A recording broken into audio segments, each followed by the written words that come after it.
दोन्ही बाजूने ओपन असतो, म्हणजे अशा प्रकारे त्याची आपण बघू ही झाली open end spanner. Ring spanner हा दोन्ही बाजूनी वर्तुळाकार असतो। कसा असतो? वर्तुळाकार। अशा प्रकारचा तो स्पॅनर आहे।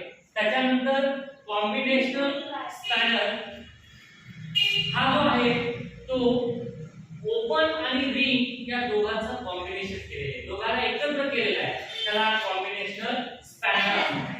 त्याच्यानंतर टी सॉकेट स्पॅनर हा टी आकाराचा असतो, बघा आपण बघितला असेल सगळ्यांनी,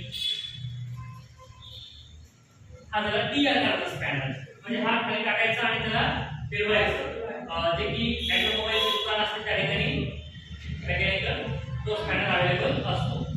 त्याच्यानंतर बॉक्स स्पॅनर, त्याच्यानंतर हुक स्पॅनर आणि ऍडजस्टेबल स्पॅनर। बॉक्स आणि हुक वाला तुम्हाला आपल्या लॅब मध्ये दाखवून देईल।